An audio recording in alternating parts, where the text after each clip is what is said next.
ओम नमस्ते जी। तो देखिए प्रारंभ करते हैं। तो देखो, तीन लोक बताते हैं, स्वर्ग लोक, नरक लोक, पितृलोक। तो इससे हम इसको ऐसे समझ सकते हैं कि जो व्यक्ति जानने को, जो जिसने जान लिया, अब वह इस दुविधा में पड़ा हुआ है कि उसी वस्तु को अच्छा भी मानता है और थोड़ा उसे बुरा भी मानता है। जैसे कि सेवा करना, सेवा करना को उसके मन में दुविधा है। कुछ कर्म उसको मोक्ष में जाने के लिए रोक रहे हैं, क्योंकि ये अवस्था बीच की अवस्था होती है कि क्योंकि वो मोक्ष में जा सकता था, पर वह निष्काम की भावना को नहीं समझ पा रहा। क्योंकि देखो कि यही कहते हैं कि जैसे कि हम हैं ऐसे ही हमारे पूर्वज थे। तो उससे क्या भान होता है, अगर व्यक्ति समझता है कि अगर मेरे कर्म जैसे उनके कर्म प्रभावित हुए ऐसे मेरे कर्म भी प्रभावित हो सकते हैं, तो वह सत्य निष्कामता को जानने लगता रहेगा। वो कहते हैं ना कि कुछ फल भविष्य में जा कर के निर्भर करते हैं कि क्या उनका परिणाम अभी तो कर दिया, अभी उसके विषय में इतना पूर्ण स्वरूप तत्व ज्ञान नहीं था उसके विषय में, तो वो कर दिया, पर भविष्य में कैसे उसका उपयोग होगा, भविष्य में कैसे उसका लाभ होगा, यह तो ये तो भविष्य में पता लगेगा ना अपने कर्म क्या परिणाम दे रहे हैं। तभी तो फिर आएगा समझ में कि ये जो पीढ़ी है मेरी, ये संतान है, तो ये कैसी निकलेगी। तो आगे व्यक्ति को ज्ञात होगा, ज्ञात तभी उसके मस्तिष्क में आएगा। तो देखते हैं जैसे कि कोई सेवा है, सेवा कर रहा है परंतु कुछ पाने के लिए कर रहा है, उसको पूर्णता नहीं पता, पर जितना वो अच्छा होता रहेगा, जितनी समझ बनेगी, फिर वो सोचेगा कि अधिकार, कि हाँ ये जो अधिकार होता है कि जो उसे बनाए रखे, जो उस पर जीता है।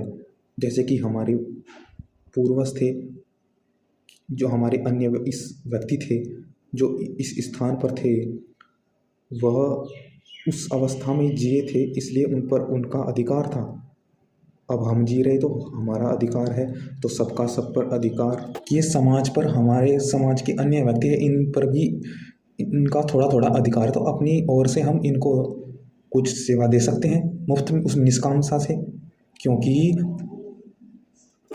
इन्होंने अपना समझकर अपना पूर्ण प्रयास से इस संस्था को, इस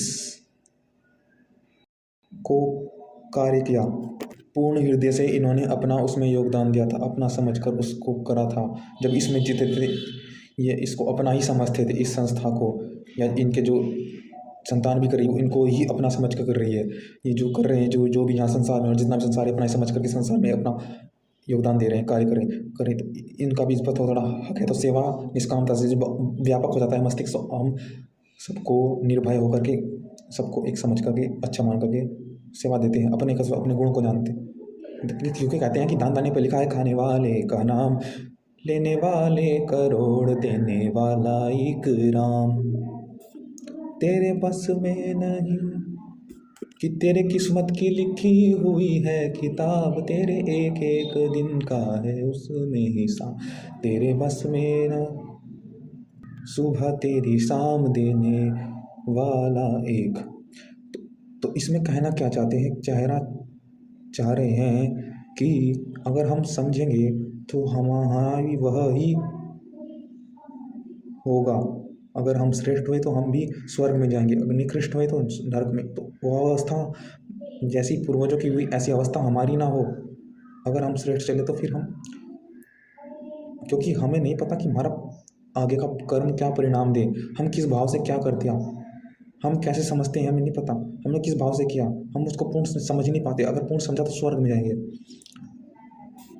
जान तो लिया पर ये नहीं जाना कि ये कैसा है, कितना अच्छा है, कहाँ कहाँ कितनी अच्छा है, कहाँ कहाँ इसका उपयोग कैसा है, कहाँ कहाँ कितना श्रेष्ठ है।